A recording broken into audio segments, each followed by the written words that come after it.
Today on Peliculas with the Bros, we review the movie Armageddon Time, and we have hot takes like, is Armageddon Time better than Armageddon? Does Armageddon Time prove that Jeremy Strong is the greatest actor of our generation?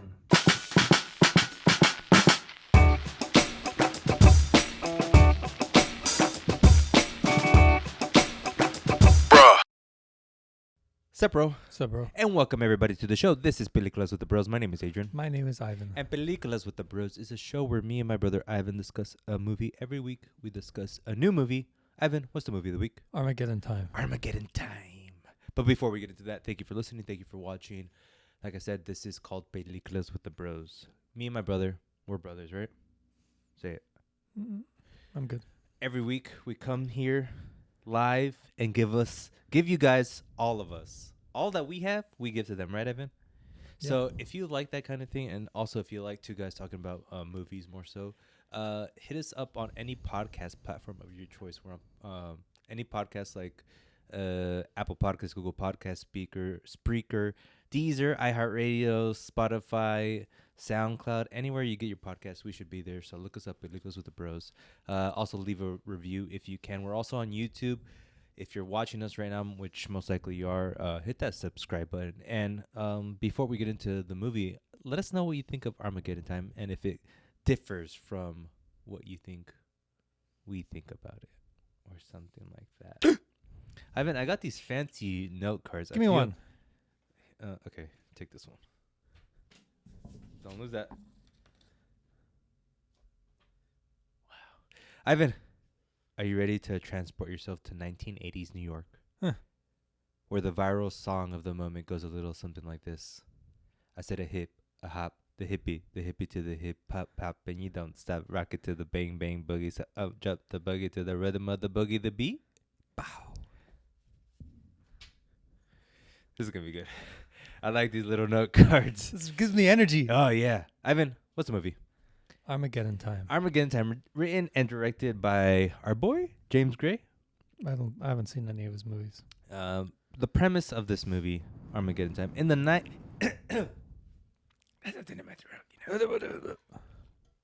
Take a swig right there. In 1980s Queens, New York, a young boy, Paul Graff, is coming to terms with a lot of the uglier sides of society: racism, classism, death, Whoa.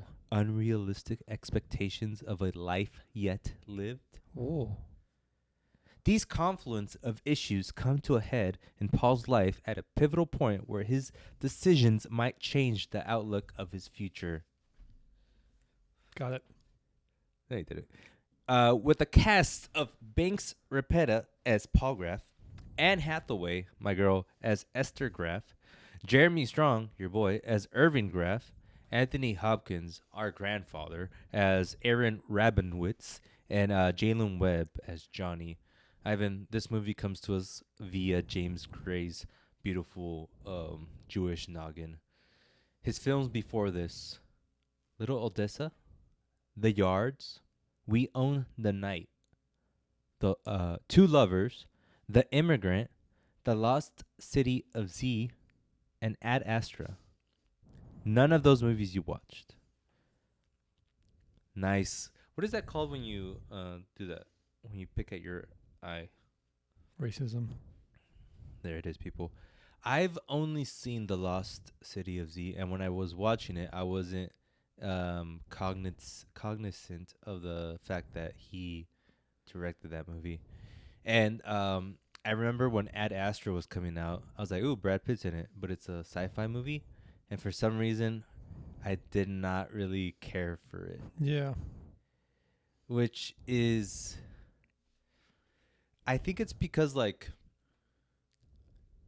the idea of what it was trying to do as far as the trailer and what I got from it, it didn't feel like the type of movie I would like. Yeah. Agree.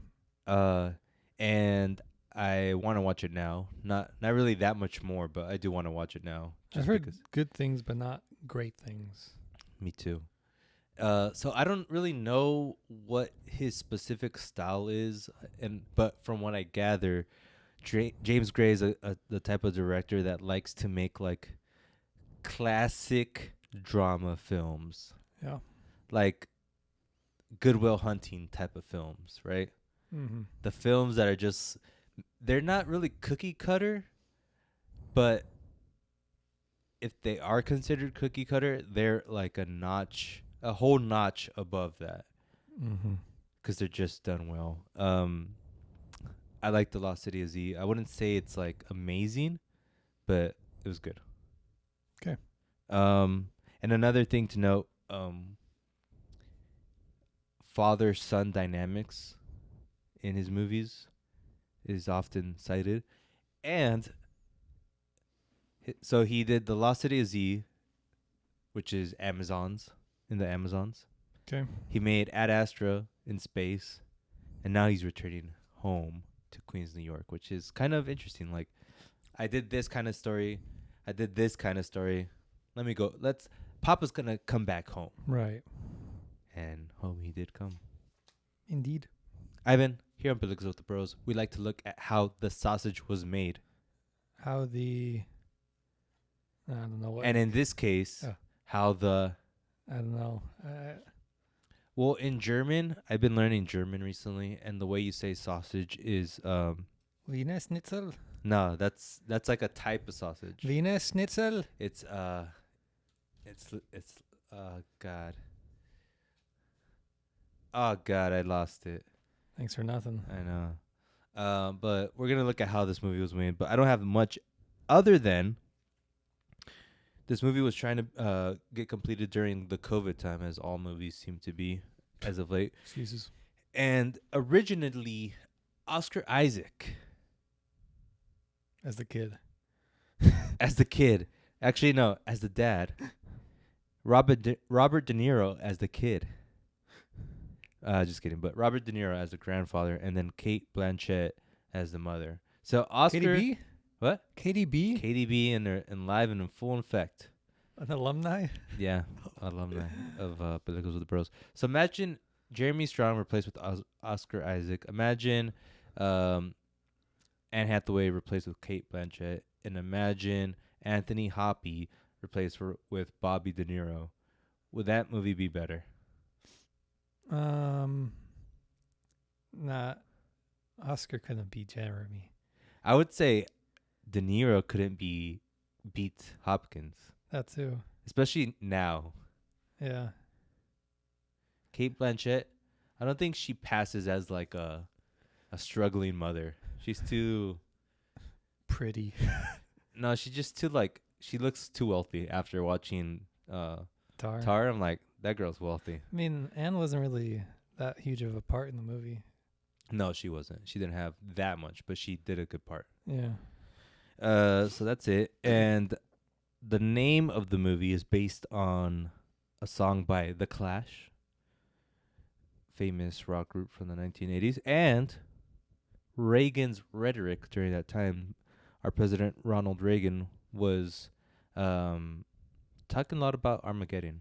So that was in the air. That was in the top of mind, as they say nowadays.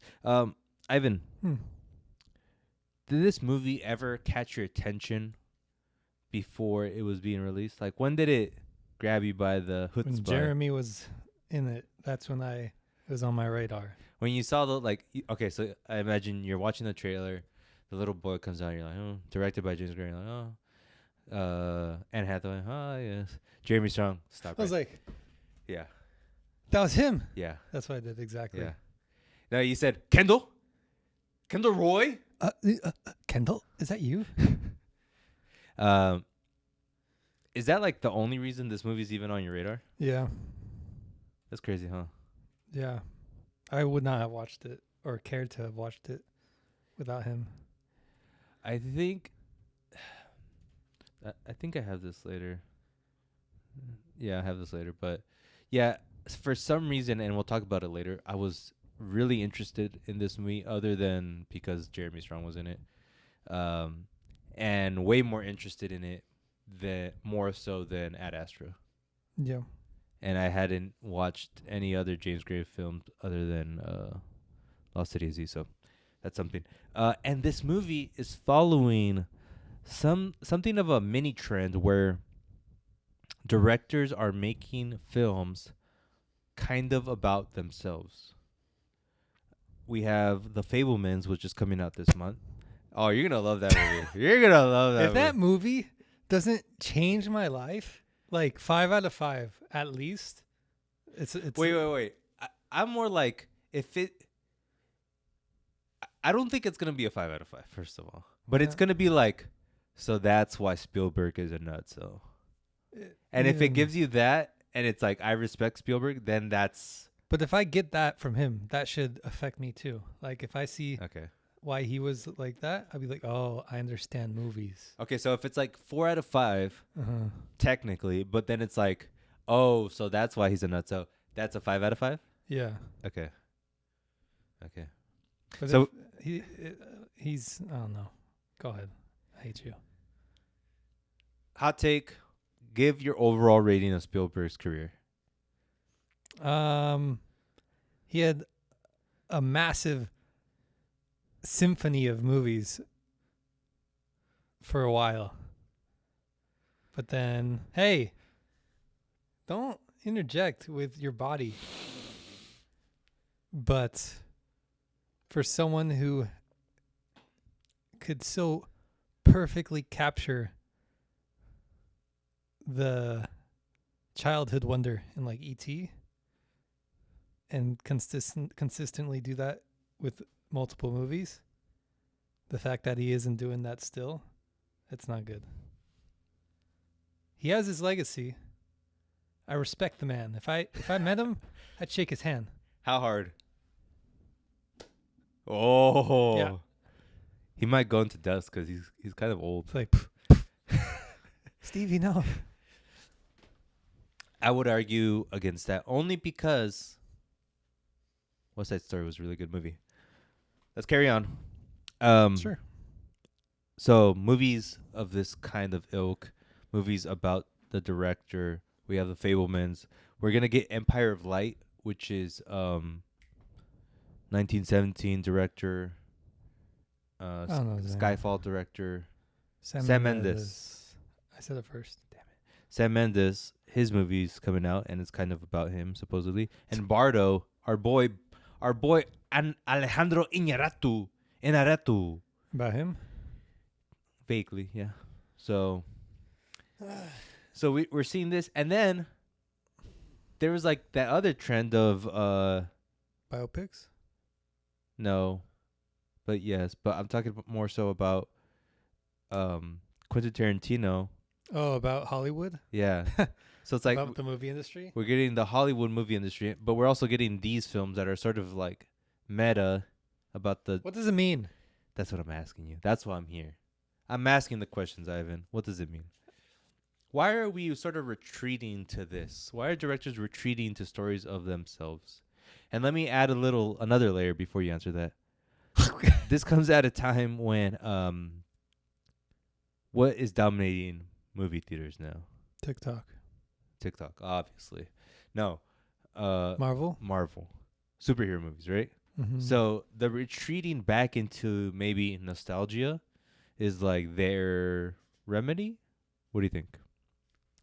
Their fight against the conglomeration of IP in the movie industry? I feel like it's a form of like giving up. It's like This is their final story. Like, this is who I am at last, sort of thing. yeah. Because previously what you would do is like you would make a movie about aliens Mm-hmm. and you would imbue things from your real life. yeah, right? yeah. And I prefer that. Rather than like, no, this is actually how I came to be, or a pivotal point in my life. I mean, it's nice to see the story, I guess. But at that point, it's like, aren't you more just making a well-acted documentary Well, in the with a case little of art, you know? yeah, I mean, in the case of this movie, I think Fablemans is gonna be like, kind of more so that way. Artsy? No, sorry, more so of like, Docu?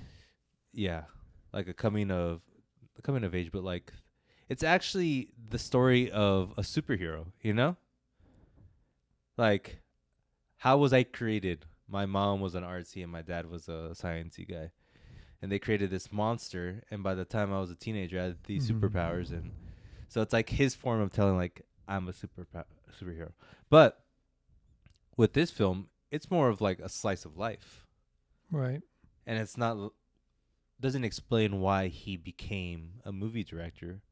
More so, it explains this period of time where there's a bunch of conflict, which I rather have this than I guess. Yeah.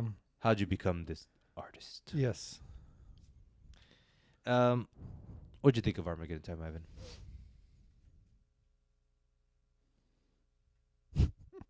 Wow, he laughed at me. He's laughing at the question. That's good. Damn. For those of you first-time listeners, what Ivan is doing is giving his one Phrase. phrase. It's good. One phrase review that's always. All encompassing. It's always he always says it's good, but there's so much nuance to it that you literally need to dissect it frame by frame, and we're shooting at 60 frames per second just for this, you know. So gobble that up and do what you will. So do that again, real quick. Oh man. I don't remember. I was watching a video essay on YouTube, and the guy was talking about subtle acting and how like everyone praises over the top acting. Like he gave an example of Adam Driver in Marriage Story when he goes crazy. He's like, you know this, right?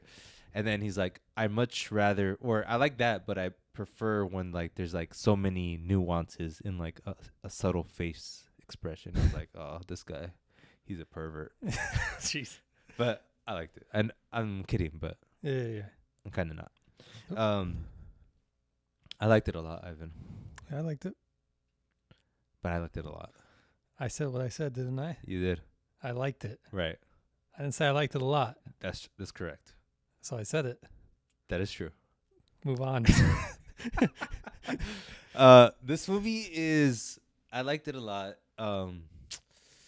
It's sentimental, Yeah. right?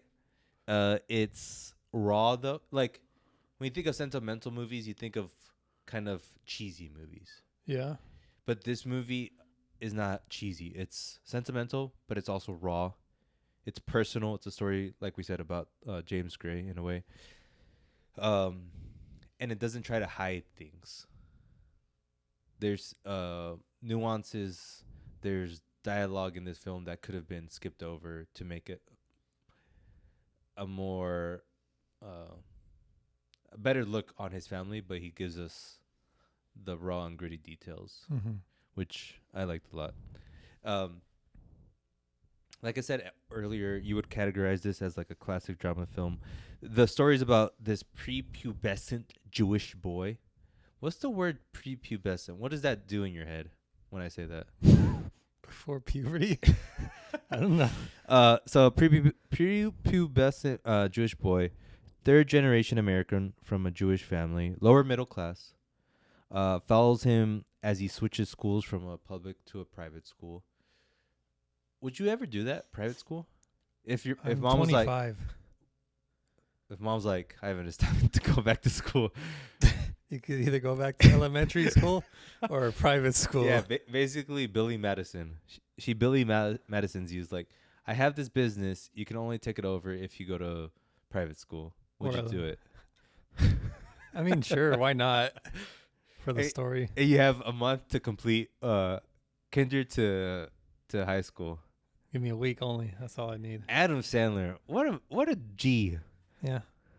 We need those kind of movies again, right? No. Okay. But if mom told you when you're like 5th grade, Ivan, do you want to stay in public or do you want to go to private school? What would you choose at that time, you think? Put yourself in like your 5th grade mindset though. I probably would have said public. I would have just said like wherever my friends are. That's it. I would ask, how much money do my potential friends make in private? And they're like, expected 200K. 200K? I'm like, 2K? No, 200K. 200? You know where to put me. She. I would say that in 5th grade. She. And that's where it all started. Yeah, so it follows him as he switches schools, and he befriends a kid, African American kid, in public school before he switches to private school. And at this time, he's also dealing with a lot of shit. His dad is kind of like a domineering figure, but yet kind of he's not there until there needs some regulating, right? I love it. He's like the type of dad that he's talking to you, like your kid is talking to him, and the dad's completely like not listening. He's like, yeah, whatever, But then once you make a mistake, what'd you do? What'd you say? So pressure from mom and dad. He wants to be the kid in this movie. He wants to be an artist. But at this time, obviously, artistry was not a career that a Jewish family wanted to push on their kid. Right. He's also a little shit. He's a little rascal. They should have cast a kid who looked like one. Yeah. That was like the biggest thing. Like, this kid's a nerd. Yeah. He would never do any of this. Yeah, when he started like acting up, I was like, that kid? Yeah. But it makes sense if you look at his family. I guess, but still, he didn't. He looks so innocent, right? Yeah. That's true. So he's a little shit, and he's also at this time dealing with potentially losing his grandpa. His grandpa has cancer, right? Yeah. So all of these things are circulating in the air, and it's kind of making this movie what it is. And it's your not run of the mill. I guess that's a bad way of saying it, but it's like a drama movie, right? Mm-hmm. I think I know the answer to this before I ask it, but what's your opinion on dramas? Like straight up dramas where there's no like action. There's no, if there is, it's just like regular life stuff. I like him. No, you don't. What do you mean? What's your favorite drama film of all time? Ace Ventura, Pet Detective. I knew it. I knew you're that type of guy. What do you mean? Like a Good Will Hunting sort of thing? I guess it's kind of hard, right? Yeah. Yeah, cause like you're a Marvel boy. You're raised on the teat of Iron Man's metal nipples. So tintillating, illuminating. Ah! Oh, come on! Oh no! Illuminating, get it? Aluminum. Get the cameras. That's That's like pizza to me. Like if I could eat pizza all the time, yeah, I'd love my life. Yeah. But then like I gotta have a little salmon, a little chicken, rice and stuff. I enjoy it too if it's well made. Not as much as pizza. Shut up. But I still like it. Right. You know? Right. But not pizza. Oh, come on, make it idiot. From Brooklyn. Woo! The Brooklyn baby. You know, we only had we had 2 pizzas from Brooklyn, right? 2 or 3? Yeah, 2. We had the one place where you said it was like the best ever. Stop. Okay, I'm sorry. Don't even go there. No, we had 2. Oh yeah, you're right. We had 2. No, okay, no. We went to that how did we get that first pizza from Brooklyn? We went to Brooklyn. Oh, that's right. It wasn't it? No. Wasn't it after we had drinks somewhere? I don't know. I don't. Okay, 2 pieces. What was the question? Oh yeah, dramas. You like them? Yeah, like You like them how you like your salmon and veggies. sure. All right, I get it. Me, I think I like them. I think I like them a lot. Like them more so than a superhero movie. More so than even like a science fiction movie. Well, I like Mad Men. That's a drama. What's your deal? He got me. The heck? You seeing this? I got it completely wrong. Yeah. Wrong. a key point to this idea of it being like a drama film and like more of like a straight and narrow drama film is that it's not artsy. Right? It's not Oh, it's not trying to be yes. experimental. Yes. It's not trying to be highbrow like I There's would no, say like, Tar is. Nice cinematography, pan, zoom, Right. turn, whatever. Yeah, it's the movie is more focused on telling the story and at least making you feel like you're in the 1980s. Mm-hmm. This New York feels brownish, cloudy. Always does.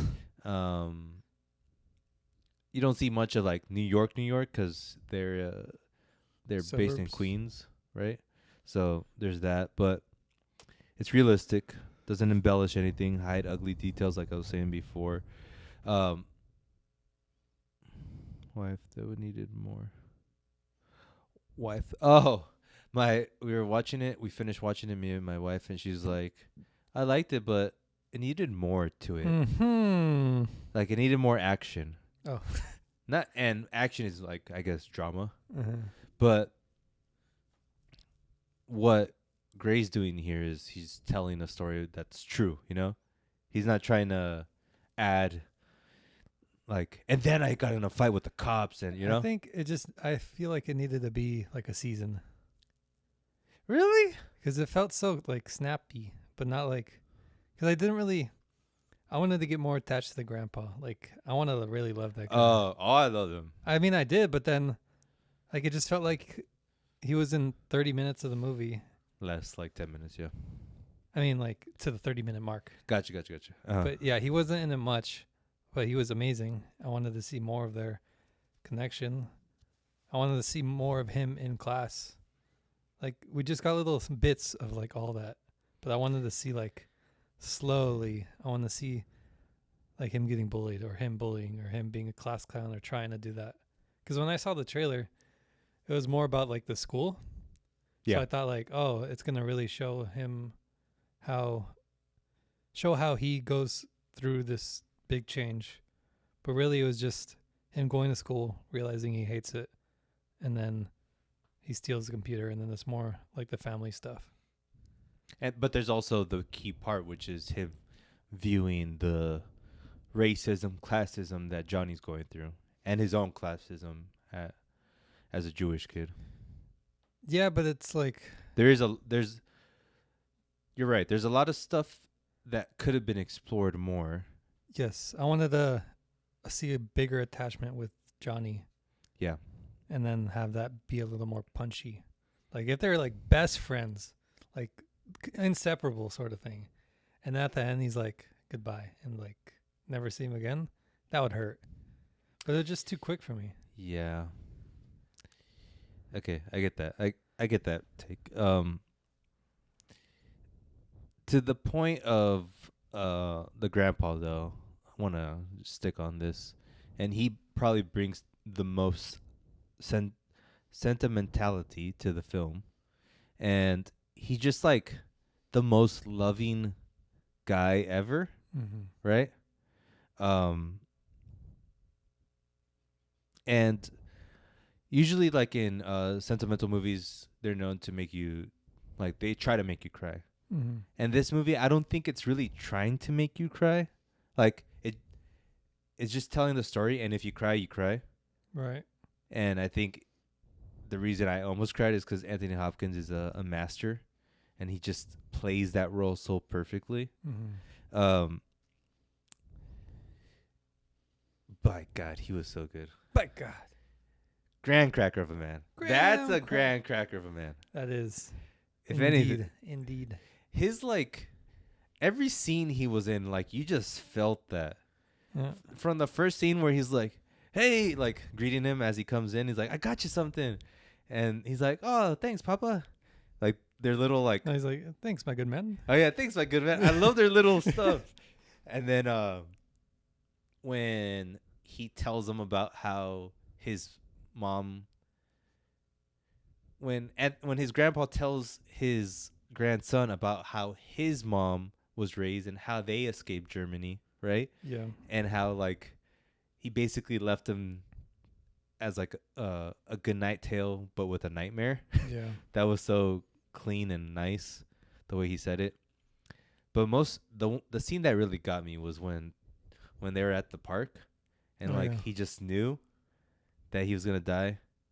That whole interaction, just you felt it, and the obliviousness of the kid, The stupidity of the kid. while the grandpa's just like playing it off, and you in the back of your head, you know, but no one else, well, you and the grandpa know. Yep. Just so good. But one of the things that really got me that he said is like when Paul was like, they're calling black kids bad words. He's like, so what'd you do about it? He's like, nothing, obviously. He's like, nothing, obviously, huh? Nothing, obviously. And then he's like, well, this is what you have to do. You have to stand up for them. You got to do this. You got to do that. You got to be a mensch. And I was like, come on, man.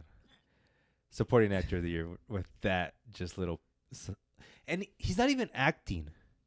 That's the thing. He's not like giving an over-the-top performance. He just feels like a great grandpa. My God, what a man. But let's go to your guy. This movie, I said earlier that it's rough around the edges. Sentimental, but it's rough. It doesn't try to hide the details. Yeah. One of the ugly things, our boy Jeremy Strong Ooh. comes in and he does his job. The parents in this film, played by Anne Hathaway and Jeremy Strong, are kind of the parents you think about when you think about parents in the 60s, 70s, 80s ilk, right? Mhm. They don't know about child abuse. Hmm. They don't know about mental health. And they're just raised on how they were raised, right? Yeah. And there's a scene in this movie when our boy Jeremy Strong goes bananas. Loved it. And it was really good. I love it was like played like a horror movie. Yep. Like in there and then silence and the doorknob. Open the door. Open the door. And then the kid's acting, Paul's acting when he's like, no, please, Dad, please don't. Mm-hmm. Come on. And it's awesome to see this because now in this time, this scene would be considered risky because like you're endangering the child actor by putting him through this emotional state. But if the kid's down, like Who's down? hit that kid, you know? It's like the same thing with Blonde, huh? Yeah. Oh man. I think that's gonna be like the take that we're gonna get canceled. If the kid wants to get beat, let him get beat.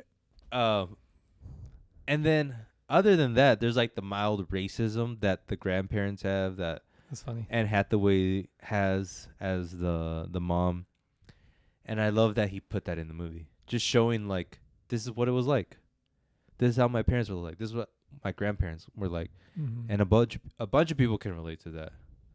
And it's good that they don't try to hide that. Makes it a more real movie. Oh, that one's for you, Evan. Were there any scenes where you're like, I almost jerked a tear? Not really. I kind of laughed, and not out loud when Jeremy got mad, Oh yeah. just because it was so like over the top. Not because it was bad, but just because I don't know, it was just funny. That when he hit him the first time, walking away, his son says, I hate this family. What'd you say? That was awesome. What'd you say to me? I was like, He grabbed his head. What you say to me? nothing, I promise. And then to your point that it felt like a horror movie, a lot of critics are saying that it has a feeling of like a horror film, which you could definitely feel that Yeah. because of like the tones of the film, and there's really not too much uplifting parts of the film. Actually, give me that. I think I need that. No. Come on, boy. So Johnny's a poor kid in the ghetto, eh? Yeah, he is. That's what I want to talk about next. That's one of the key parts of the film. Other than like the family aspect, it's the Johnny character, who's the African American kid in this film, and he befriends Paul, And when I went into this movie, I thought this movie was gonna be about like a kid seeing racism and like him trying to help or mitigate racism or help in any kind of way he can. But it's more about a movie about classism. Like, sure, the kid is black and he's going through issues, but the real underlying, there's no like outright saying like, oh, bad kid because he's black, except for those rich kids and the teacher and the police guy were like that. But they were more judging him because of like his circumstance. I think they're racist. But I think that's one of the key things to think about when you're thinking about racism, that it's shaded in by class, right? Like the reason there is stereotypes of certain people is because of like most likely it's a class kind of stereotype that then leads into racial profiling. Like it all kind of like coalesces into itself. And sometimes it could be considered racist, but one of the big issues that drives racism is, I think, classism. Yeah. But like Johnny is a poor kid in the ghetto. Yeah. Paul is a lower middle class kid in a lower middle class neighborhood, but he is Jewish. Yeah. And that comes with its own baggage, right? There's a scene when Paul's dad is like, sometimes you're given the upper hand and you don't like to see it. You don't like to see other people get the shit roll of the dice, but you can't do anything about it. And what he's saying is like, we're Jewish and we might have things bad, but the black people have it worse, especially your black friend, because there's almost no help for him. Yeah. It's kind of, and it's really, I think the movie does a good job of showing like how much of a cycle, or Johnny is in that cycle that is being black and poor in America during the 1980s. Because all the shit he gets in this film is because he has no family, you know? And yeah, maybe even if he had a family and he had a mom and he had money to go to school to afford for new clothes or whatever, maybe he would still get picked on for being black. But I think this film focused primarily on like he gets picked on or he gets shitted on by the teacher and the cop because he's lower class. But the cops wouldn't know. They don't know specifically, but I think they judge. They black? assume he is lower class, yeah, because he's stealing, because of So how is he. Paul. But look at how they're like, Johnny was super dirty, you know, well not super dirty, but he was dirty, and then like raggedy clothes, and probably hasn't showered. And Paul was, well, you have to assume the way he was living, he was homeless. He's ugly, and I hate him. And Paul was probably clean, had new clothes on or decent clothes on. So they just assume. I think it's both, but it's definitely like at least 50-50. Yep. But mostly no. Racism. Yeah, I think it's a lot just straight up Could be. racism. I thought it was interesting that it didn't really focus too much on the racism. There was like I said, the part where the kids at the private school called him the N-word. But like the police too, they asked if Paul was okay for anything, and then they never asked the other kid. But why? Like, is it just because he's black, or is it I because think they assume that? I feel like it's just racism. I don't know. Because they said like, "Is there any problems at home? We can help you." They should have said that to the black kid. If it was just. But it's like, we already know that you have problems at home. Like, But if they're asking Paul, they're trying to figure out if he has problems, and if he did have problems, they would help him. But if they already know the black kid has problems, that means they would help him.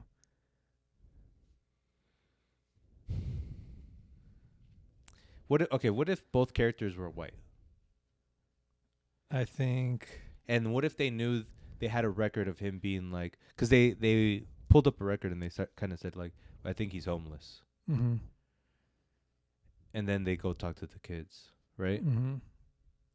What if that same scene was happening and both were white? They already know this kid is like a troublemaker / homeless. This kid has a family. I think they would have helped the white kid a little more.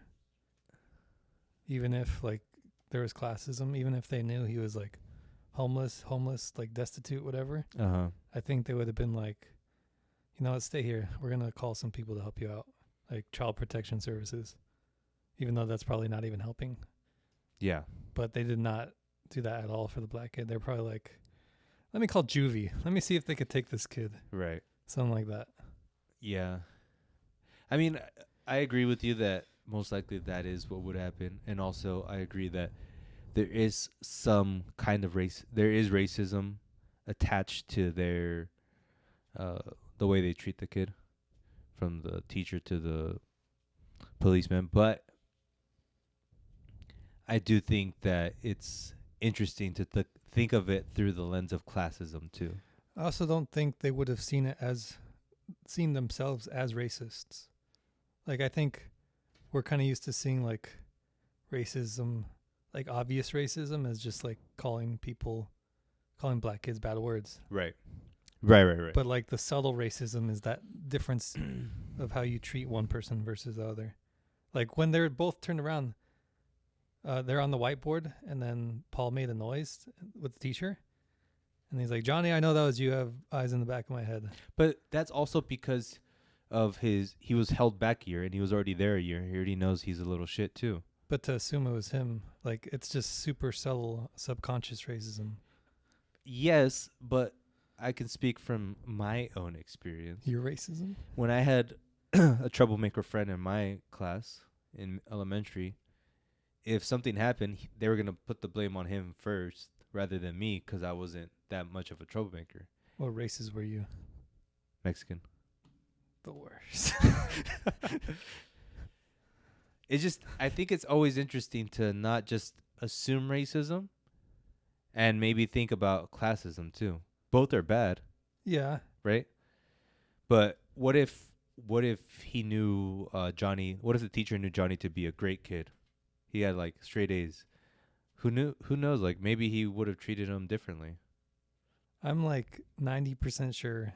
I just feel like racism was just so bad back then. Yeah. That there's no way it was anything other than that. I agree with that.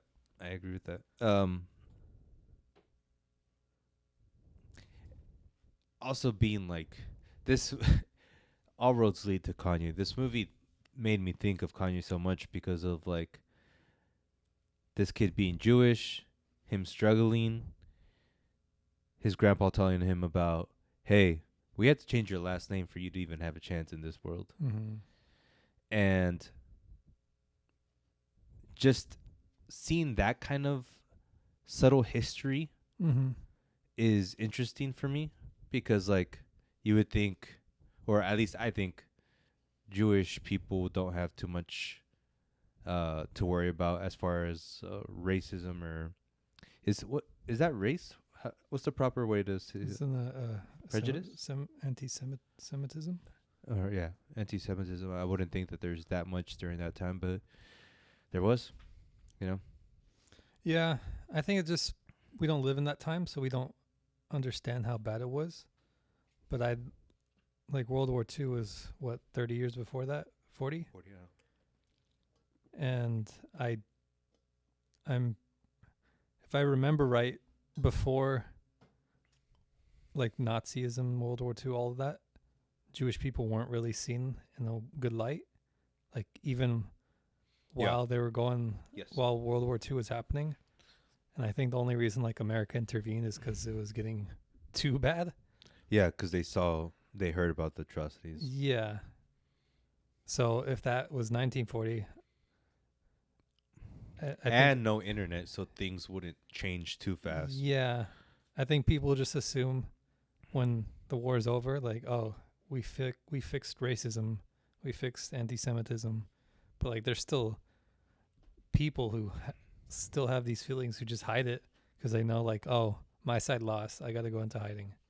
And even we see it today, right? We still see the anti-Semitic ideas that are still out there in the world, and I think there are always going to be ideas against other religions and other races. Races? Yeah, but I guess the idea is like, don't assume on my side. I shouldn't have assumed that it was all hunky dory for any kind of race in America during that time. I had a teacher years ago for English. Like, it was like, thinking back on it, it was before like George Floyd and all that stuff. But she said, like, racism is still as bad as it is. Still bad today as it was like 30, 40 years ago. And everyone in the class is like, what? No, it's not. And she was like an 80-year-old black woman, like super articulate, smart and everything. And even I, at the time, I was like, I don't think so. But then, like, George Floyd and all that. Well, do you really think that, though? That it's as bad? Yeah. Do you think there is... it's as bad for certain races in America as it was in 1980? I thought I had a burp. I think...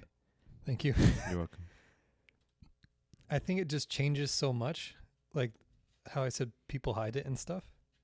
I think the form of racism changes so much. So, because I don't think there's any like education systems really put in where like it would cure any of these racists. It's more like we figured out racism is bad and that people are getting hurt and it's hitting our bottom line or whatever. Well, isn't that what critical race theory is? Like, do you know about that? I know of it. Me too. I used to know it, but I don't. I think it's the ideas that they're trying to implement in some schools about actually I don't know much, but I think it hints towards like talking about more of the race issues than before. Yes. Right. Yes. Which I think is a step, right? Like education is the best way for us to grow. Yeah. But even like our history books, they're all skewed towards America being the best ever. Yeah. So and it would be hard to convince patriots to make books that would show America as bad because that's unpatriotic. So it's like we kind of ruined ourselves. I'm so like, I think it's as I get older, but I feel more, I am so in the middle on everything. Like, as far as like, do you believe this or this? I'm like, well, depends. Do you believe this? Sure. Oh, it depends. I'm so in the middle compared to, I feel like most people. I feel like almost everyone has. I think most people don't say anything at all. They're just like, I don't know the answer, so I won't say anything.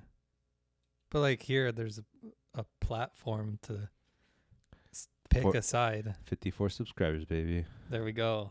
So you have to see the fact that like, oh, maybe I am in the middle. But 99% of people don't have any conversations in any way this way. Have you ever felt classism?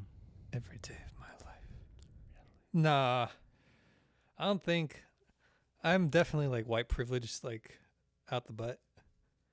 San Diego, like melting pot of America over here. No, it's not. New York is.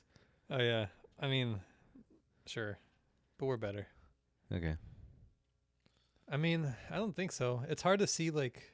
Has anyone ever looked down at you for your clothes, for the car you're driving, for the school you go to? No. For the job you work? No. I think I felt classism in a different way. Like, oh, you're a software engineer? So, like, they thought you were rich? Or, like, yeah, you're like, oh, you're going to be doing... You're well. Oh. I guess. But I don't think it really pissed me off or anything. I didn't do anything about it. I let him live, I guess. I think it's an interesting thing that We're privileged. yes, Very. very Very. like we could have been born in Mexico, man, and we could have been born in like Ukraine. Like imagine people were just born in Ukraine and like the things they have to deal with, Yeah. the things that Russians have to deal with, things that Chinese people have to deal with. But I think Blessed. if you're in it, it's kind of normal, right? Yeah, but like you kind of like I don't remember where I read this, but it's like the human mind has the ability to adapt like insanely well, like way more than we think.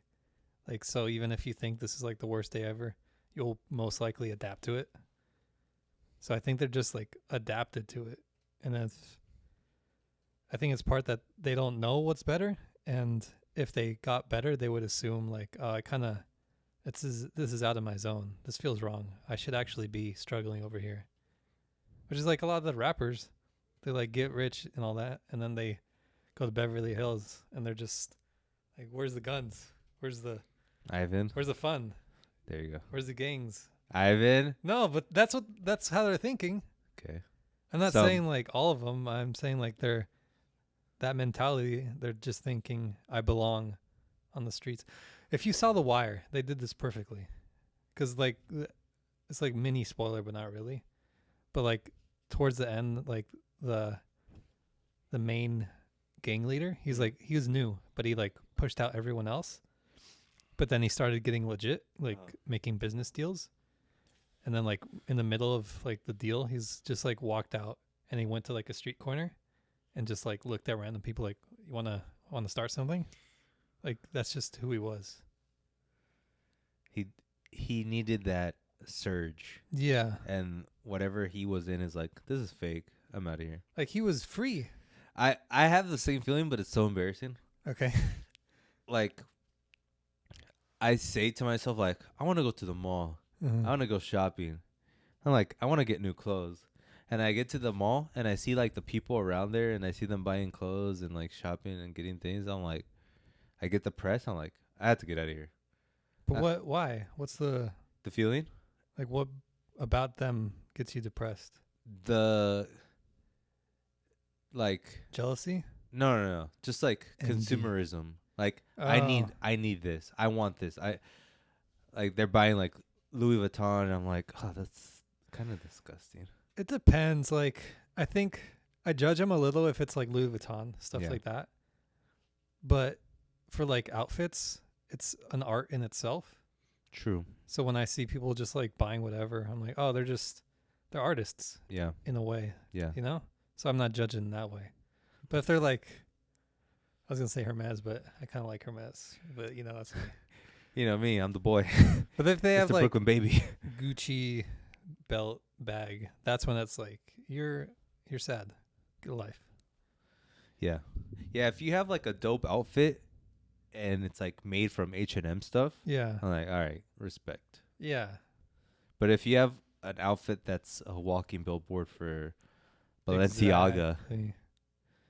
get out of my face. Yep. I saw a dope there's like a Balenciaga Adidas collab Mm-hmm. and they have like a classic leather gym bag Mm-hmm. and it has like all the like the what's the leather, you know, like how leather has like wrinkles, Okay. like it's all wrinkly that way, you know Oh, how like used? yeah, like worn? kind of worn, but it's more just the really Forgot the cracked name. feeling, you know. Yeah. I'm like, that looks so dope. It's like so 1980s. I'm like, I want that. It's kind of funny because it's like trying to replicate used.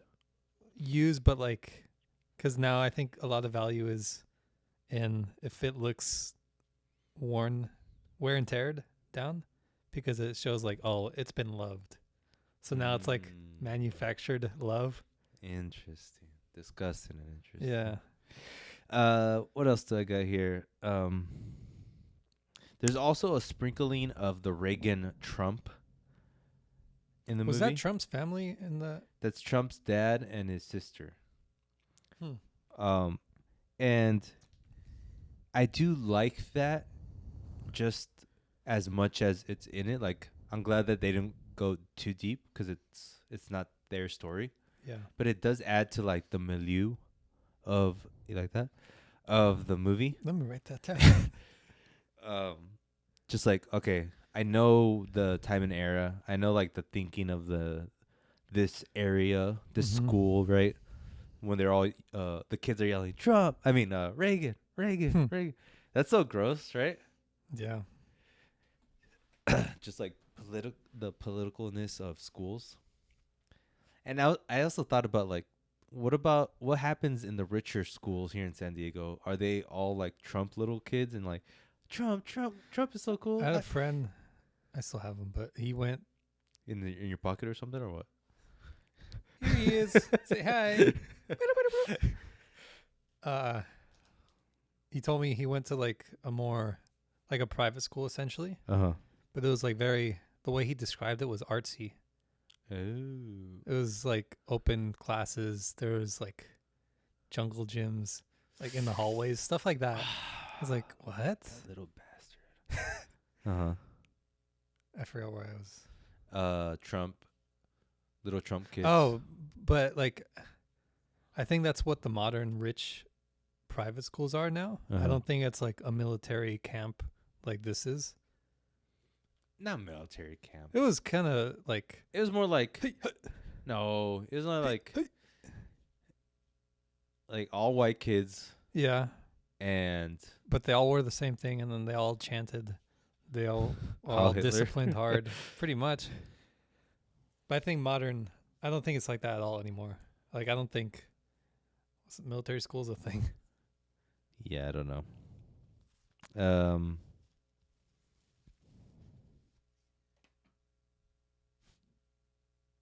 Like that.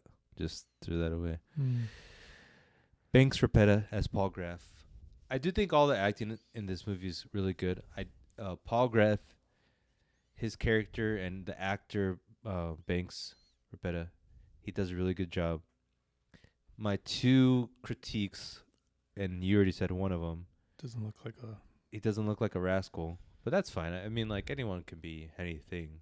You don't have to look a certain way to be a rascal. Yeah, but I think Like that. If you look at James Gray, he's a red hair.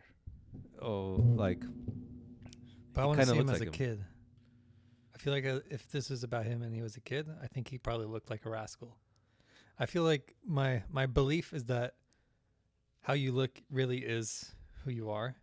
So I think this kid in real life, he's like. But the what about sweetest- serial killers? Well, those are like fringe cases. Okay. But I think you really should find somebody who looked a little more like a rapscallion instead of this little twerp. And then my other thing is like the dialogue between Johnny and Paul. It felt too corny, for lack of a better word. Like Paul's trying to befriend Johnny, and he talks in a way that's like, "Hey, so what are you gonna do? Oh yeah, that's cool, man. Like I don't know if kids talk that way, but maybe they do." And then That's- Johnny's like, "Check out my stickers. Aren't they cool?" Yeah. Like I don't know if kids 12 years old talk like that. I was thinking that, but it just like I think we're so used to like actual conversations, so we know like we've worked through the kinks, and we don't Yes. remember how it was to talk in first grade. Yeah.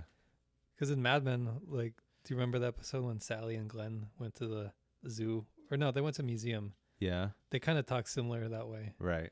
They're just like, oh, that's cool. Yeah. And stuff Yeah. like that. That's true. I had a really recent interaction with like a 16-year-old or Uh-huh. 17-year-old, and it was so funny because he was like, he asked me, he's like, "Congratulations," and I was like, "For what?" He's like, "For your wedding." I'm like, "Oh, thanks." And then he's like, and I was like, yeah, how did I say it?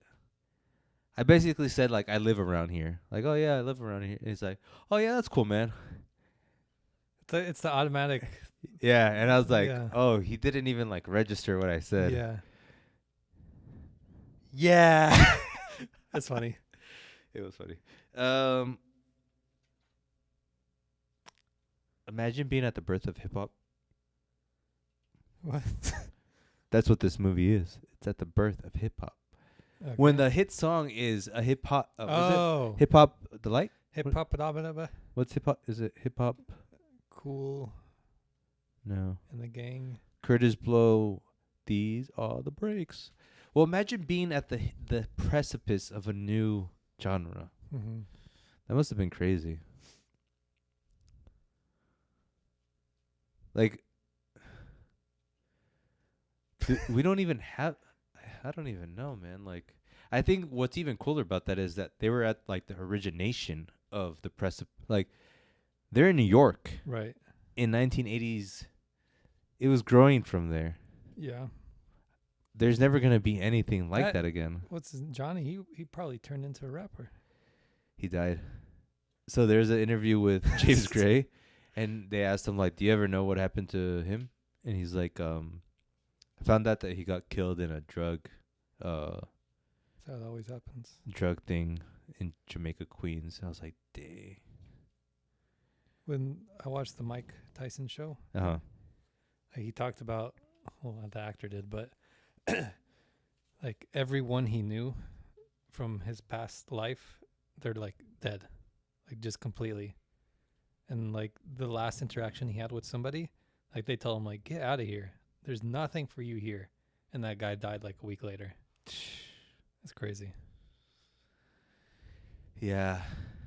I think that's a sign of like, I wouldn't say that's like to your point, your teacher's point is it's racism is still bad. Like that's another sign that racism was still alive. Is still alive is that like your childhood friends are probably not making it to 50 years old. It was like almost normal. Yes. Like you're probably going to die. Yeah. Sort of thing. And it's just crazy that like that was New York. Like we went to, where'd we go? Bronx? Yeah. Brooklyn? Yep. Probably where we were, 20 people died in like a spot, you know? And that's a thing that's still prevalent to this day. Yeah. But Like we don't know about it. we have no idea. Like that's something that we need to think about when we listen to music. Like all these kids rapping about killing people, they do that because it's commonplace. Jeremy Strong, I want to talk to him about him for a little bit. God bless. I saw the interview you told me to watch with Colbert, and he had another interview with Anne Hathaway where they just talk to each other about acting. It was old? No. Oh. Recent. And he takes acting like an art. Like Good. the art. Good. Well, maybe not the art, but like his art. And like it's so precious to him and like there's so much nuance to it, right? Yeah. And I want to read this quote actually. Yeah. I remember a moment. This is from Mr. Strong. I remember a moment where Phil Hoffman had to light a cigarette on stage, and it was windy, and he must have lit a dozen matches and spent maybe a minute of time to light it. I've never forgotten it because it was such a lesson in committing to the truth of the moment and to the truth of a need. Cigarette. Because that's what you're doing, pursuing a need. That crystallized something for me. It's a little thing, but I found it so revelatory. He just took the time he needed to take because he wanted to light a cigarette. It's not like you're play acting, lighting a cigarette. You're lighting a cigarette. And the difference in those two things are everything. Yeah. And that is like, okay, there's one side of it that's like, yeah, he takes acting seriously, and he sees like nuance in all things relating to acting, right? Mhm. On the other side, it's like there's a side of me that's saying, calm down, dude. Like the fact that he saw so much in lighting a cigarette, he's like, he lit the cigarette because he needed to light the cigarette. Mhm. I get it. Mhm. Do you know what I mean? Yeah. Like it's kind of, You're jealous. dang it. Boom. He found Boom, it. boom, boom, boom, boom, He boom, found it. This is like with Anthony Hopkins. Like you didn't feel like he was acting. He was doing it. Yes. I think that's the same thing he's talking about. Where like you could either, I'm trying to do like a metaphor. Like draw, no, I'll just acting. But like just the cigarette, you could your lines could be a cigarette. You light it, smoke it, whatever. But if you just know like the cigarette tastes so good, sort of thing, you just like take the time to light it, and like that's all you're doing. Yeah. There's nothing else in the world. You Yeah. want that cigarette, you're gonna have it, sort of thing. But it's there's like no difference, but there's like the biggest difference ever. Yes, there is. I respect Jeremy Strong. He might be our new Lord and Savior. I have a review for you, Ivan. This is from Ross Boname. He's works for Collider. Probably a good thing. In a filmography that is full of impressive journeys through space, history, and staggering emotions, Armageddon Time feels like one of Gray's most ambitious tales so far, even if it isn't quite as effective in presenting its ideas as it should be. Armageddon Time has the best of intentions, showing that in the story of one's life, those who make us who we are can be just as important as the main character. It's a shame not everyone gets the same level of importance. Gray sets up Johnny to be a fascinating character for deeper exploration, but in execution, Gray makes him little more than a tool through which Paul learns his lessons. Racism. Do you agree with this? Yeah, but I just think it would be fixed if it was like 9 episodes. What if I said it's not Johnny's movie? It's not. But I think the point there is that like every character is like a main character. So it's not even Paul's movie. It's more like it's his, like the thread of his story. But like it's like a quilt more than anything. But like Paul is like the lining and all that. But like there's all the patchwork and everything. That's Johnny, his dad, mom, etc. But Paul, this is a story made by James Gray about his own life, right? Yeah. So he knows all the characters as much as he knew them, right? Yeah. He doesn't know Johnny's life. He knows his grandpa's life as it relates to him. Yeah. He knows his parents and his brother, but he doesn't know Johnny other than from when he saw him at school. So who is he to say like how his life went at his house? He only knows of it. But I don't want that. I want just more of Johnny and Paul interacting at school, in the clubhouse, wherever. Okay. Like I just want the connection to be built more. I could just felt but this guy's saying like build out Johnny's life in this movie. Like I think Johnny deserved a life in this. Oh. And I'm saying that's not what James Gray came in to do. And yes, and to his point, he's like he's only a way for Paul to learn his lesson. Mm-hmm. And that's true. Like in real life, James Gray probably didn't help his friend as much as he could have. Mm-hmm. And if he did go through the situation where they stole the computer and left him there, that probably did happen. And he probably did get away with something that he shouldn't have gotten away with. But it's him saying like the truth. Him not being like, and Johnny and I try to help Johnny and Johnny had a good life after that. I think that'd be a falsehood that I don't want that. right. I do want what you're saying. A build up. Oh. Yeah. It's annoying because I feel like this review is like trying to be woke.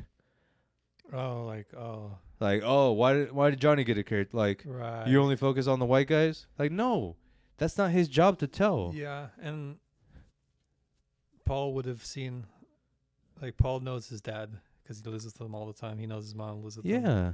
All these characters, he lives with them. But I think like more to give Johnny more life Through Paul. Yeah, like his interactions. And you could have done that easily. Yeah. Like I doubt they just talked 5 times and that was their whole friendship. Right. They probably have hours and hours and hours of conversation. Yes. They better. Yes. I will illustrate this film. Out of 5 rockets. Nah. Out of 5. Superhero drawings. That's a thing I kind of enjoy. Just like the childishness of like the daydreaming. Yeah. I used to daydream about like when I listened to music as a kid. I was like, what if I did this for show and tell? Not show and tell, but talent show. I was like, oh, I would be doing the Gorillas, Clint Eastwood.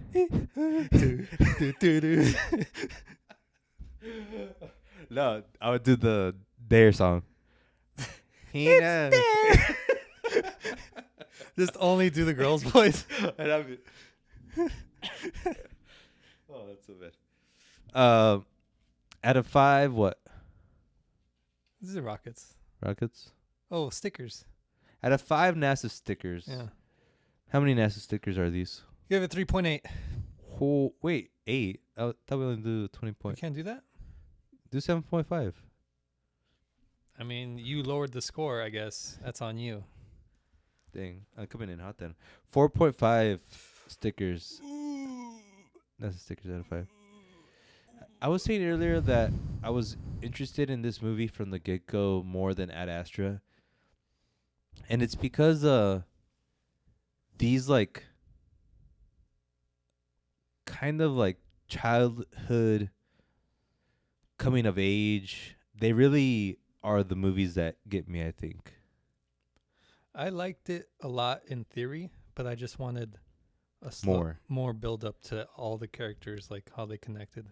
Like the parts that will probably stay with me forever are Jeremy Strong's like 2 moments where he got really mad, and then like that internalized anger at the end. It's like, I'm not gonna hit you.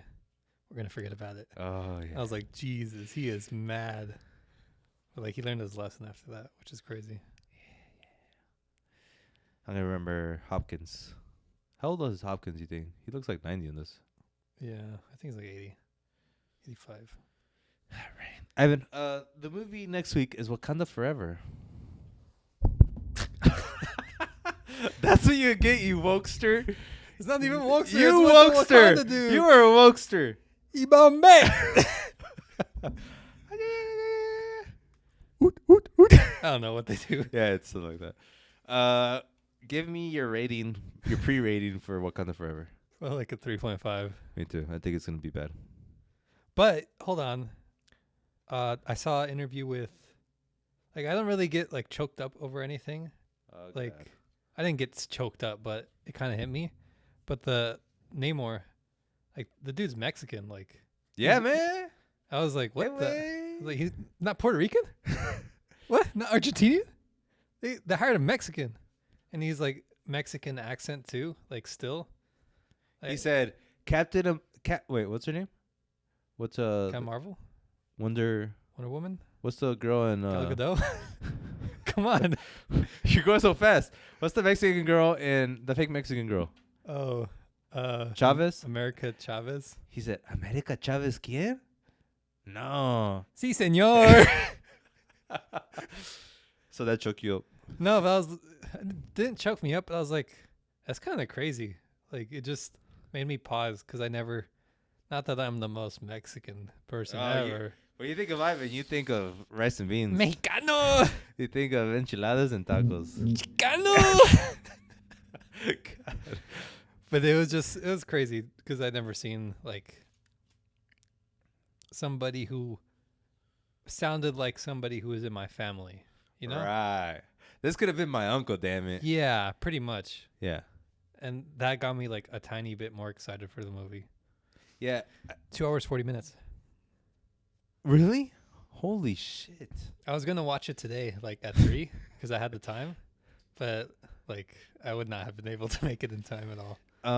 2 hours and 40 minutes. That's a lot. I think it's just like, I have no idea. Mm-hmm. I think it's gonna be clumsy. Yeah, because they have to redo everything now that because Chadwick passed away. I don't think it's gonna execute, and I don't think it's gonna be run of the mill superhero, which I'm happy. But I just hope we get like a ton of Namor. Like I want this like half the movie at least to be. yeah, build the mythology Yeah. because he is a bigger superhero in comic books. So Mhm. I guess this is like his origin story in a way, but not so much. But there's like, if you've seen the trailer, there's a lot of him and a lot of like Aztec mythology, which is cool. It's cool that like I don't know anything about Namor, but I just assumed he was like some Atlantis king, He was, I think, but like no but he more was than white. that. He was like white with like chinky eyes. Yeah, yeah. But it's crazy how much they really gave him like a life outside of the They're like, nah, comics. let's make him Mexican. Yeah. What if what if he goes like, this is like a meta of the war that's in like L.A. of like the Oh. Mexicans versus the blacks. Like, yeah. Like it's just a metaphor like for the LA riots or something. No, well, whatever kind of conflict there is in LA versus Mexicans and blacks, I'm like, yeah, sign me up, baby. Oh. And then he's like, this is how you solve it. I'm like, yeah, give me some of that. Oh my god. Come on. Sure. If this movie, okay, I'm gonna say this right now, and you better hold me to it. If this movie's a 4, Namor's out of 5. Next Halloween, I'm gonna dress up as Namor, You? full Namor. Like, as much as I can. Like, Ears I'll shave my pierced. chest for the first time ever, and I'll do the whole thing. And I'll gain weight. Like, I'll see how much he Cool. weighs, and I'll gain as much weight. I'll get chubby if he's like, because I think he's a little chubby in this. He's just a little more he has a little thickness to him. Yeah. But he's not like what are these? Right. Okay. Hold me to it. Okay. 4 out of 5. Right. It's 4 not out a of high 5? bar. I will dress as Black Panther but like the woman. Okay, with like little boobs. Yeah. All right, Evan. Don't hold me to it. It's time for a section we like to call Really things and such. We got bad at this. It's all right. Okay. It happens. Did you vote? Mm-mm. Me neither. I don't believe. No, that's not true. My methodology. Methodology. Method. Method. Mythology. My mythology is. My mythology is that California generally chooses what I already want. Yeah. Very generally. Like maybe there's little pockets where I'll be like, but I would only be voting for like 2 things. Right. And I should vote, but if they generally choose what I want, does it actually matter? If I lived in like Pennsylvania or some other state, I would be more into voting, but That's a good point. I feel the same way, and I also feel very jaded by political system. yeah, Just that like too. everything looks like shit. Yeah, I would only vote if Everyone's a liar. So, Yeah. type of thing. So I would just want to vote so like do my best to not have that person be in charge. yeah. But in California, you really can't really go too wrong. Facebook/Meta lays off 11,000 employees. Remember last week I was like, do you think this Twitter layoff will be a sign for further layoffs?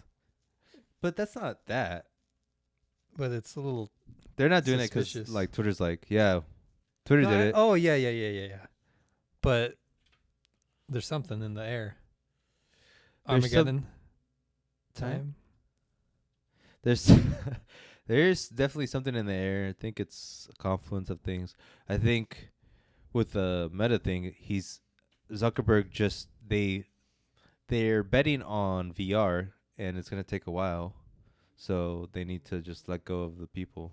They didn't get a gamer to do this. That's the issue. Like a gamer. But it's still, even if they got a gamer, it's still too early. Like Well, yeah. But a gamer would have said this is too early. But they need to start somewhere. True, but they shouldn't have put in they should have been putting an effort to make VR there, not like a little VR better and then metaverse around it. Explain that. They made the metaverse, right? Like this VR hub thing when they really should have just been trying to advance VR technology itself until it got to like Ready Player One levels. But you need to make the metaverse, whatever they did, to find out how to improve the technology. The tech, the worst part about it was that you see pixels when you put it on, and then there isn't enough. Like you would need very high resolution goggles, and you would need the game the system itself to be powerful enough to render like super high detailed textures, because like if it's right in your face, you're going to be looking at like a Minecraft block and like, oh, I could see every single pixel and detail of this. But if you're doing like the Batman VR, like that, it looked good, but if you like look at it, you could see every detail, and then you could see the pixelation from looking at a screen like 1 inch from your face. That needed to be fixed. I think graphics matter less than usability. If the thing isn't usable or fun, then the graphics, well, that's the first thing that has to check the box. If it doesn't check the box of is it usable and is it helpful, then no one's gonna use it. And I think that's the issue that they have right now. Not that the graphics are po-po. Then they needed to fix evolve like haptics and make it more so you feel everything. It's that, and also the dynamic, and make it cheaper and accessible. But you have to start somewhere. That's my thing. Like you have to start with the $5,000 thing that doesn't do much, but and then yeah, like that would have been expensive no matter what. But I don't think they should have invested in the metaverse just yet.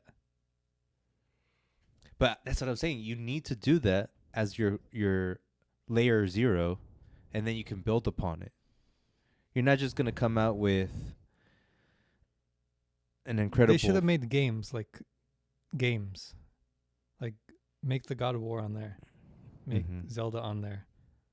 It was way too ambitious. Like open world is already not that. Like games aren't even fun these days. It's just microtransaction, like hit that dopamine sort of thing. The metaverse reminds me of like the PlayStation Home. Yeah. Remember? Yeah. And like all of those, like the Wii, what is it? The Mii's? That's Wii. Yeah. But the people. Yeah. It just reminds me of like all like the things that I never used on a console. Then like, oh, so what do you do here? You just talk to people as a virtual thing? It's more fun in your head versus actually playing it. Yeah. Like they just needed to be like, you get in there and you're like, I can do anything. Let me start. And then you do anything you want. But metaverse now is like, I can get in there. I get in there like I want to do anything. I can't really do anything here. Or at least have one or two cool things, like you're saying, like a video game. Yeah. And that way you have a way to bait people in. And there's probably only like 5 good VR games out there. The rest are just tech demos. And then the one actual good one is the Half-Life VR, where it's like there's someone who finally showed the merit of VR video games. But we only have one. It's just way too early. Like, it's not good.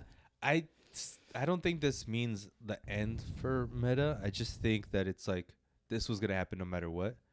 I think Zuckerberg even said earlier when he was like, yeah, we're going to shift to this. Like, he said that it's going to be shitty for a while before it gets better. So I think their bet is like investment. Yeah, we're going to look like shit for 10 years, but once we have everything ready, like we're going to be the number one. That's hopeful. Maybe, but like I think the world is just too chaotic, not in like a political way, and like Fortnite was made like for fun basically, and it became the biggest game ever. Minecraft. Yeah, I mean Minecraft, like the best games are the most accidental games at times. The easiest games too. Like usually like Roblox. Like yeah. Look how stupid graphically that looks. Yeah, and it's insanely profitable.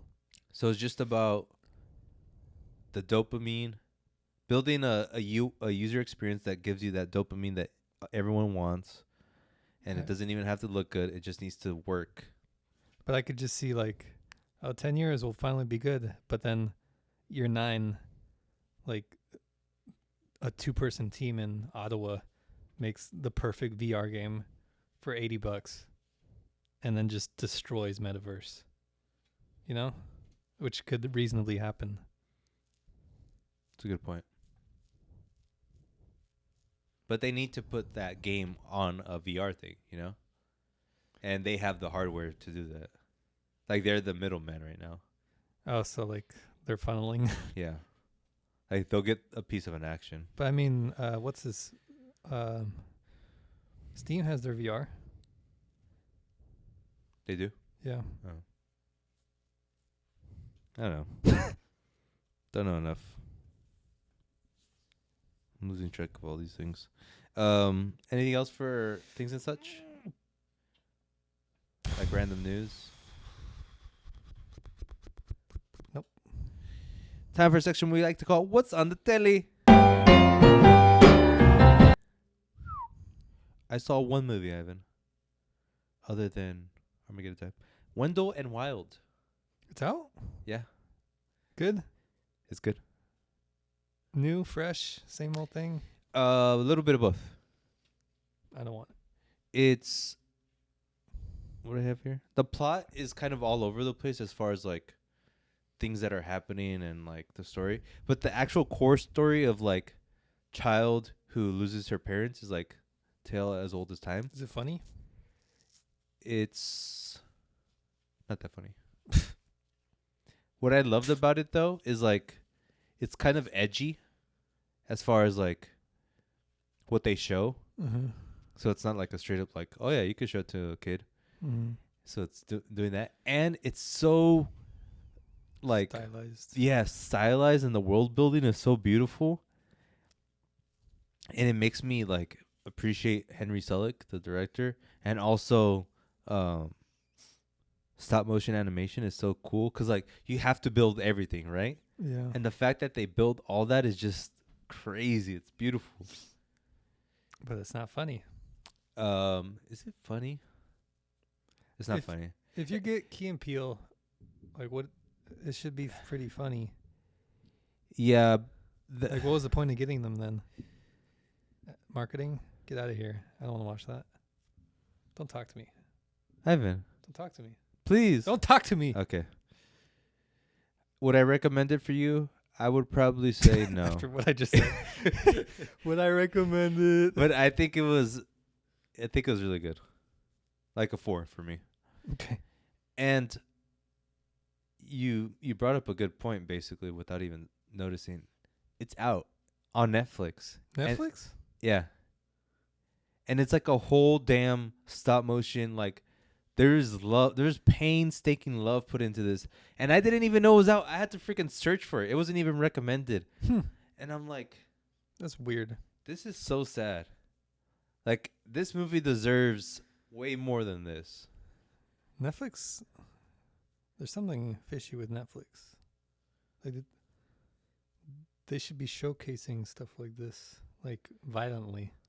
This should be like, this is their Disney. Yeah. They can build their own Disney hub. I think they just really only care that they have content.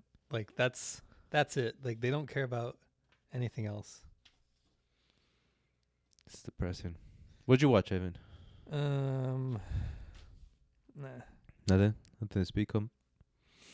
Mm-mm.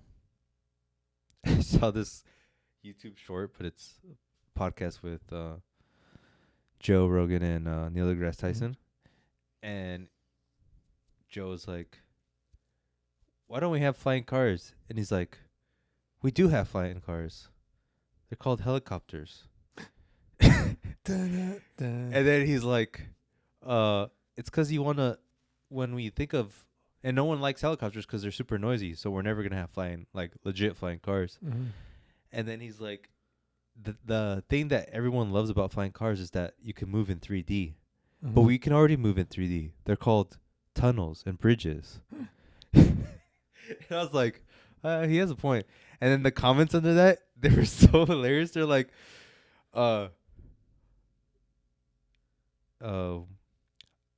something like, we want invisibility. We already have invisibility. Just close your eyes. Whoa.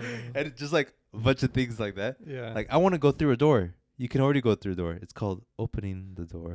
What? That's it. Just a little side anecdote. Ivan, it's time for our favorite section, especially today. The Kanye West Power Hour. Extravaganza. You have something on this? No, but I assume. No. Oh. It's time for a section called Really Be Bussin'.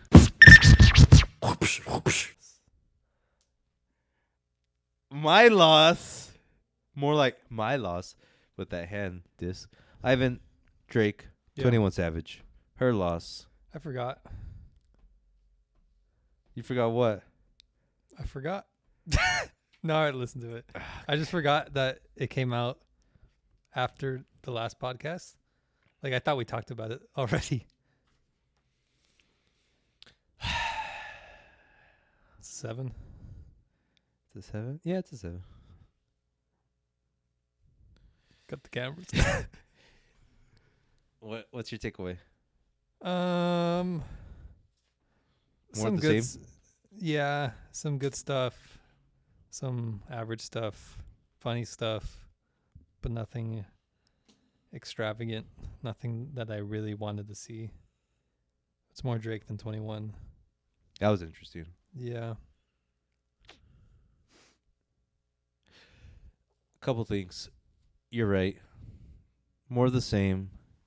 But when you're getting into like a Drake and 21 Savage album, you're not thinking like, oh, they're about to do something different. Because the idea of 21 Savage is like, he's the same kind of guy. He just does it better than everyone. Yeah. Right? And now you can literally say the same thing about Drake. Like, he's just the guy that does everything this better than everyone, but as far as making a good song. But I think nothing new. 21 should have made the album, and then Drake should have like tweaked it. Like, it should have been more his like Flavor. ideas. Yeah. And then Drake is more like the features on it. Because it feels more like 21 was a little shy to do what he wanted to do on this. Like, it was just, here's your time slot, 21. Here's your time slot, Savage. Go do something for me, Savage. 21. Yeah. And like, none of his I do not remember like a single one of 21's verses. I remember a line. He's like, they don't ask for my ID when I go to the club because they know I'm 21. I'm like, damn. That's a good one. Yeah. You're right. I think a 21 Savage tinged album would have given Drake more love. It would have been a better album as far as like, at least Drake is like in the realm of 21. Mm-hmm. But since 21's in the realm of Drake, it still kind of sounds like Drake. Just Drake has like the swagger of 21's energy, you know? Yeah. Which is exactly what he needs. Mm-hmm. But my big takeaway is like, and I actually did some research on this. Drake is afraid Of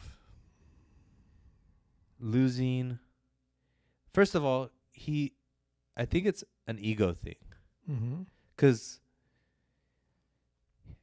this album is basically an album about all his girls, all the girls that lost on him, the girls that he left, the girls that he used, right?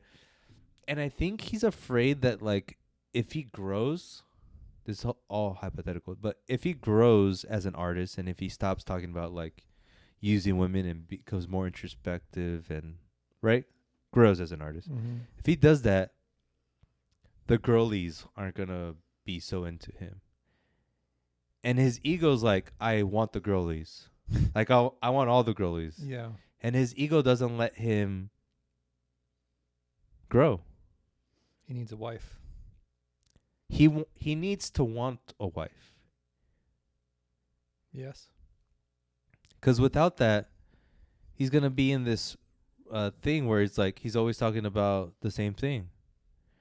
You know, Yeah. he went through the phase of, but when you look at his career, all his career is about the opposite sex. You know, Yeah. it's never been about the hood or about anything, but it's been interesting. He was an interesting artist at the beginning because he was the first one to be, or one of the first ones to be open about being vulnerable with girls. Mm-hmm. But No, then it's as he normal. grows older, he's becoming more, he's still vulnerable, but he's also kind of like, how do you say it? Closed in, or Like it's one thing he's to see colder. the problem, it's another thing to fix it. Like Right. He's addressed the problem for 10 years. Uh-huh. Now he has to actually go past it. Yep. And that would be something interesting. And it's like the reason we tune into Kendrick is because he has great social insights. Mm-hmm. Drake probably will never have that, right? He's not like a socially conscious rapper, but he can always be someone that we can look to as far as like how he can get intimate as far as talking about girls, you know? Mm-hmm. So that would be something. I don't think any rapper has done that really. And for him to be able to do that growing older would be amazing. Like Jay-Z, for example. He married Beyonce, but he never really talks about the relationship in detail. Mm-hmm. He can do that once he gets married, maybe. Or maybe Drake's afraid that like once he gets married, he can't talk about things because that would be too personal. Yeah. I think he just needs to take like at least 1 year off, like no rap at all. Like don't even write a single thing. Like like go act or something, and then come back. But also in the meantime, grow yourself, like therapy, whatever. See what your faults are, and then like 1 year, 2 year passes, then you're like, okay, I've grown over the past 2 years. Where am I at now? And then just start writing from there. Yeah. I agree. I agree. I was like, why isn't Drake, why hasn't he matured yet? And I think we're obviously holding him to like a high standard when you think Mhm. about like other rappers. But if he's the guy that he says he is, Mhm. we have to hold him to that. So I compared his age and discography to Jay-Z. Mhm. At this age, Jay-Z already released the Black album, and he was about to release Kingdom Come. But I looked at the Black album, which was, I think he's like a year younger than Drake at that point, and it's just like he's so much more mature Yeah. at that age than Drake is right now. At Yeah. least via Music. his music, yeah. I mean, yeah, he is. It's just interesting to think of it that way, you know? Like Yeah.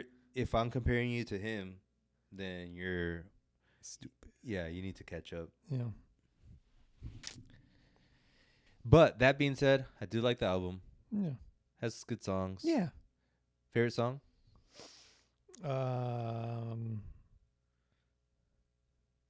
I forgot what it was called, but it's like something for you or Oh yeah, it's when they're being lovey dovey. yeah, because that was the one that, not that it was like mind blowing, but it felt very like Cohesive. its own thing. It didn't feel like too not like a lot of them had a lot of beat switches. I was like, okay, all right, Yeah. I'm here now. Yeah. But that one was pretty consistent throughout. Yeah. Yeah, that's a good song. I also like the one where Drake is just rapping over the boom bap. I don't remember. He's just like, that's the only one where it wasn't so much like a 21 Savage vibe. It was more like Just him on his own. yeah, like a classic spewing thing. You know what he does that I don't get is when he gets like on those like slower songs and he just has like kind of spoken word type of flow. It's like, I loved you, but you left me, and like it's just kind of a thing he does in every album that I don't really enjoy too much. Right. It's an interesting weird thing. Treacherous Twins. Treacherous tween. That was a weird one, right? Yeah. I do enjoy that they went that way, like Yeah. that they're showing like their love for each other, but it was awkward. It's funny. You're like, you're my treacherous little twin, yeah, you know it. When I first listened, I thought it was about like a girl. I know. Like, That's the thing. It's like a lovey-dovey song, but and then another takeaway: he has so much money to get the around the world sample. yeah, one more time. One more time sample. Yeah. I'm like, you little dog. I wonder how that works. Like, do you think Daft Punk like text message Drake, clear this bad boy for me? I think it's just like, yes. I don't know. I'm sure they're okay with But it. it was. I think it was a waste. Like, it was fun, like a novelty sort of song, but it wasn't like, oh, he really flipped this song to something amazing. I think he just needed to go harder in the rapping. Like Yeah. you have that much, you have that sample. You need to go at it with so much respect and energy. Yeah. Not so much like you need to do something crazy with the beat, but Respect it. respect that. Respect it. Yeah. One more time. It was good when he like sang that the hook. Oh yeah, yeah. Like, thanks Drake. That's what I needed. What about 21 Savage on a Daft Punk beat? Never thought that would happen, did you? Weird times. Weird times. Okay. I think that is it. Lastly, there's some academics. DJ? Yeah. Okay. He's a horrible person, but he's really smart as far as like how things work in the industry. Mhm. And he gave a great anecdote about why Atlanta music sucks right now. And he was saying because the the district attorney is really going after all of the rappers who talk about bad stuff in their lyrics. Case in point, Young Thug. And he said that he thinks that's why Lil Baby's album was so bad, Oh, he can't rap. because he can't, like, he's limited to He his should abilities. move out. Yeah, but he should grow as an artist. That too. Oh yeah. Little growth. He should grow. He should move out so he could. That's what he was saying too. He's like, if I was these other rappers, I would move. That way, I could talk about whatever I want. Like, he's like, go to LA, because in LA it's horrible right now, so you can do whatever you want. It's funny. But it's crazy how like society's issues or lack of issues or the government restructure. But how long was this going? Because like, how long has? I don't think what has Atlanta produced since then. What? Like, how long has this been going? I think that DA? that DA got I think it was 2020 when she got elected. So yeah, it took this long for her to mount this case against YSL. It's just interesting. Right. And I have heard I have heard Baby say like, only God can judge me, like I'm not part of any kind of gang. Like there is like some rumbling of him being wary of this, you know? Well, sucks. But it's good for society, which is the funny part. Like, Yeah. what they're doing is, well, I don't know if it's technically good, but like there I'd have to shouldn't look be at the violence. details to see if it's good.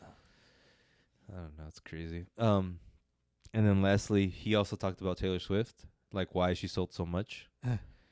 And it's because of like the marketing of her vinyl being like a bunch of different versions, and like the true fans should get them all. I didn't know that. And like if you want to go to her concert, if you have an album, you're going to get the exclusive code for the concert. So it's like another reason for people to buy the album. You could probably do like a million things like that if once you have like such a dedicated fan base. Then he was saying the reason, he's like, what he asks rappers why they don't do that, and they're like, well, that's one of the things, the dedicated fan base. And she plans things out 6 months in advance, as far as like to have the vinyl ready on day one. You need to give the album in 6 months in advance. And he said Drake can't do that because it's culturally like just out of date. in a way, Yeah. and it could get Wow. if a Drake album is handed in 6 months, it will get leaked, where a Taylor Swift album doesn't get leaked. And I was like, oh man, that's kind of crazy, like the cultural issues. And then he also said Rigged. that her fan base is already conditioned to buy, Uh-huh. where the rap artist fan base isn't conditioned to buy. I'm like, God damn, this is like almost racism. I think this is like the biggest sign that rap's dying, in my opinion. Just like all these factors are like You can't, purposely killing rap. Like everything's just going against it. like it's like corrupted. Yeah. It's sick from the inside. Yeah. You have to, not that you shouldn't rap, but you can't. I would say you can't even rap anymore because I think anyone in the rap community, like hip hop fans, they're all the same. Like they're all conditioned not to buy like the Drake album, like how Drake would want them to buy it. Like there's no rapper who would do it the way Taylor, Kendrick, Nas, Biggie, I don't know. Tyler the Creator. Even his, He's the closest. Yeah, but people love to leak. Like rap is such a leak community itself. It wouldn't work. Yeah, that's true. I was thinking more about like the Fans who would buy. yeah, consumer, like he already has a fans condition to buy his stuff. Yeah, I think it's just so many factors going against rap. That's like the sign that it's killing itself. And then no modern rappers are actually doing anything crazy. Not that any other genre is doing that. I don't know the other genres. But if I know rap a bit, I can see that there's nothing really there anymore. Crazy. And then the tech layoffs. Come on, that's the biggest. Rap and tech layoffs, they're gonna kill us, you know. Jeez. What's next? I heard a coin died. FTX. It's a coin exchange, yeah. Another sign for rap. Whew. There it goes. All right, Evan. Any music you listen to? No, just 21. One more time. No. What is it? Hey, Johnny, turn me up. What does he say? Cersei? No, it's like Brody, Chody. Hey, Jody, turn me up. Said turn me up. All right, we'll be back next week with Wakanda. Crody. Brody? Crody. Hey, Crody, turn me up. Said Crody, turn me up. Wakanda forever. Wakanda forever. We'll be back next week. Peace out. Bye.